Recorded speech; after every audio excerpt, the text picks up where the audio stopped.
সরকারি দপ্তর, স্বায়ত্তশাসিত বা আধা স্বায়ত্তশাসিত প্রতিষ্ঠান ও বিভিন্ন কর্পোরেশনের চাকরিতে সরাসরি নিয়োগের ক্ষেত্রে নবম, দশম ও ১৩তম গ্রেড মুক্তিযোদ্ধা সহ বিদ্যমান কোটা বাতিল সংক্রান্ত ২০১৮ সালের পরিপত্র অবৈধ ঘোষণা করে হাইকোর্টের দেওয়া রায় প্রকাশিত হয়। সরকারি চাকরিতে কোটা সংস্কারের দাবিতে আন্দোলনরত শিক্ষার্থীদের অযথা রাস্তায় ভিড় করতে না করতে অনুরোধ করেছেন স্বরাষ্ট্রমন্ত্রী আসাদুজ্জামান খান। তিনি শিক্ষার্থীদের নিজ নিজ শিক্ষাঙ্গনে ফিরে যাওয়ার অনুরোধ করেছেন। বৃহস্পতিবার সচিবালয়ের সংবাদ সম্মেলনে স্বরাষ্ট্রমন্ত্রী আসাদুজ্জামান খান এসব কথা বলেন। কোটা বিরোধী আন্দোলনকারীরা জনজীবনকে জিম্মি করে আইনি পন্থায় না গিয়ে দেশের সর্বোচ্চ আদালতের বিরুদ্ধে শক্তি প্রদর্শন করছেন বলে মন্তব্য করেছেন আওয়ামী লীগের সাধারণ সম্পাদক ওবায়দুল কাদের।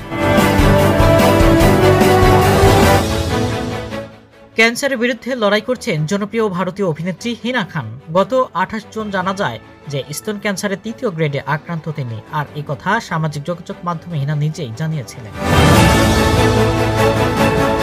আমন্ত্রণমূলক হকি টুর্নামেন্টে খুব একটা খেলার সুযোগ আসে না বাংলাদেশের সামনে। এবার অনেকদিন পর তাইওয়ান থেকে আমন্ত্রণ পেয়ে দল পাঠাতে চেয়েছিল বাংলাদেশ হকি ফেডারেশন, কিন্তু ২৫ জুলাই থেকে শুরু হয়ে যাওয়া ৮ জাতির টুর্নামেন্টের জন্য বাংলাদেশ দলের ক্যাম্প শুরুর পরিকল্পনা ছিল ৮ জুলাই থেকে।